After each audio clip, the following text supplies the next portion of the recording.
Okay, I wonder why I became interested in mycology. I think it was because as a teenager I was collecting food for free from the countryside, which included mushrooms.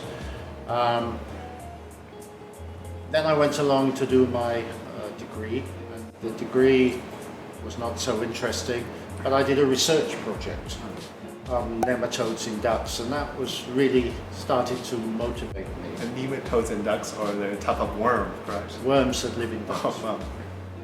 And then I went to do a master degree, which was on insects. And then finally I did a PhD on marine mycology, fungi in the sea. Fungi in the sea. And that's when I became really hooked. But it was doing research that really motivated me. And then I got into fungi and became highly interested in that. And I became so interested that everywhere I went to work, I would spend a lot of my extra time just looking at fungi.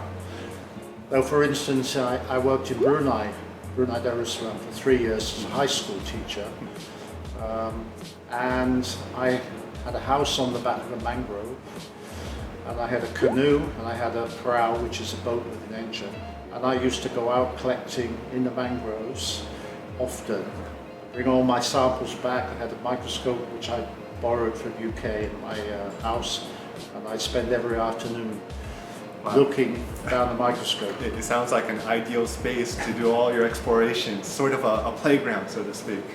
So you've mentioned the word fungi or fungi, right? What is the study of mycology exactly, or generally speaking? How would you describe that? Mycology as a definition means it's the study of myco, which I think is Greek for fungi. I see. And any aspect that studies fungi, so it can be medical, it can be biotechnology, it can be basic biodiversity. That is mycology. And please excuse my ignorance. I didn't know that much about mycology before actually having the opportunity to have this discussion with you. And so I did a little bit of research online and discovered much more of its applications. Aside from what should be common knowledge of its use in the development of penicillin, there are many practical uses within our daily modern lives which we perhaps may have taken for granted. Mushrooms aren't simply mushrooms which we eat, but there are things which we could also study and improve our lives in other ways. What might some of those applications be? The most obvious one was wine and beer. And beer. It's made with yeast, which is a mushroom, a fungus anyway. But I mean, if we think of something topical, you realize that at this time of year, every year Chiang Rai gets heavily polluted because of the burning, particularly if it's burning of rice, maize and things like that. We could actually use that waste product and use the fungi in the waste product. Sort of we set something up, a system. We can produce fertilizer, we can produce more mushrooms, and many other things we could actually solve the problem of the pollution. That's quite amazing. So this is extremely relevant things which you are doing here at MFU University. I feel a bit starstruck at the moment. You're almost like a rock star in the scholarly world because of your numerous publications, 800 plus publications in highly acclaimed journals, and you hold honorary positions, professorships in various universities throughout the greater Asia area. Could you talk a little bit more about how you came to such status? Was it something that you strived towards initially, or did it kind of naturally happen? Well, I would say it's a natural progression, but it all stems from the fact that I've always been highly motivated. What's the word that you'd like to use? I'm crazy about good word. Doing research on particularly on mushrooms, on fungi. And I've been doing that all my life. Wherever I was in Hong Kong for 15 years, and when I was there, I built a big centre there. but it was only because I was so enthusiastic about finding mushrooms, finding what we could do with them and doing research on them, and then of course publishing it, because unless you publish what you do, it's pointless doing it. Of course, we must share this with the world, and so they could reap the benefits as well and continue building upon that research. What inspires you to continue doing what you do, aside from your early interest and your continuous sort of seeking of new ways of investigating into these matters? Understand. One of the goals of any professor, of any researcher, should be to train somebody to take over from them. And this is really why I'm continuing it, because I want people to take over from me. I mean, since I graduated, it was quite hard to get a job in the early days. These days, it's very easy to get a job in mycology, but it's because of the status that students get from graduating in this group. And so I'm in a really good position to train students that, I have about 10 to 20 professors now in China, my students. Oh, wow, very impressive. In China in particular, but here we have about 7 or 8 researchers, faculty staff, What that are my age? students.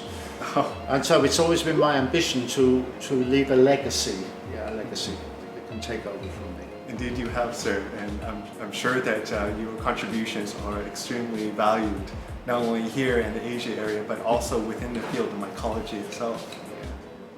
I mean, one of the things that I have been doing since 2009, I got big groups of mycologists together from an international audience, mycologists all over the world coming together to put research papers together.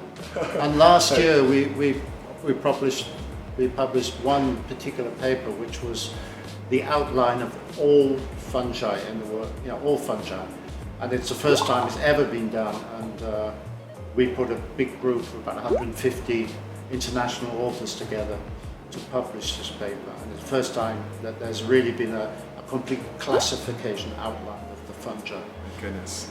So that is really, really important.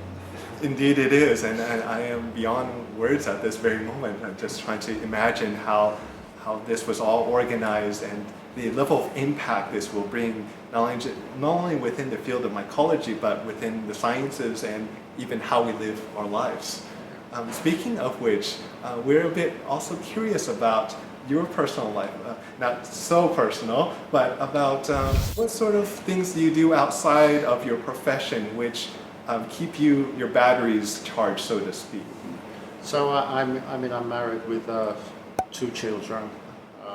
One is going to university next year, the other one is 7. So that's a little bit of fun. But I have 2 main interests. One is I have a fruit farm, and so we grow fruit trees. And we have about 500 fruit trees in the farm.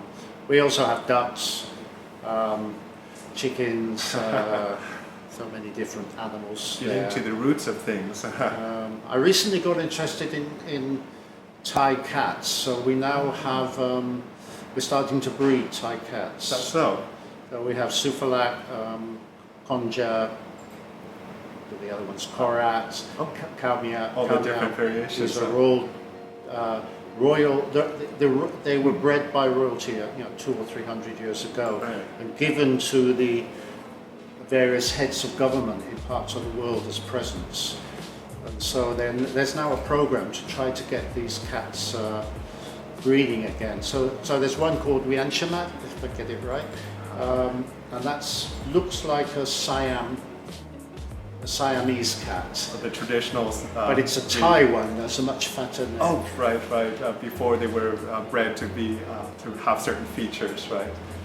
And so I'm actually a cat lover myself, and I would be so excited to visit your cat farm sometime, if possible. And then out in Tung, I have another farm, and that's more like a farm for growing vegetables and In fact, this morning I was up, it's 5 o'clock in the morning, and we went to the cattle market in Chiang Rai because we want to buy a couple of buffaloes and some cows. So I was checking out how much they were and how do you buy a cow. What do you choose? What do you look for? Pretty eyes? What do you look for? Well, that was interesting. Oh, wow. It sounds like part of your success is being curious and a sort of lifelong learner, and also having varied interests in seemingly different areas of hobbies, I guess we could say. And do you have any sort of advice for our viewers about how one could cultivate this aspect of our life and how we could develop a sort of natural curiosity and wonder towards things? No, that's okay. That's all right. We can move. I'm not to answer that because I'm almost see the opposite these days because all the young kids are just interested in their phone, and I wonder how they will be interested in anything else other than their phone. Mm-hmm. So, I mean, it's important to have a passion. That's the word I wanted earlier. A passion for your subject, for your research. But it's also important to have a different interest. So I've always had very different interests. So when I was in Seychelles, I worked in Seychelles for 3 years, and I introduced canoeing to the Seychelles. And so where I worked in the school, we built canoes, and then I taught all the kids to combine both of your passions together. That's great. And then when I was in Brunei, we used to do a lot of trips up into the interior of the forest and stay in the villages with the local people. Quite extreme and also peaceful at the same time. It's like the best of both worlds where you combine science or your profession along with those things which you love doing at home. Ponder upon that just for a moment. Well, thank you so much for your time. It's been an honor and privilege, sir.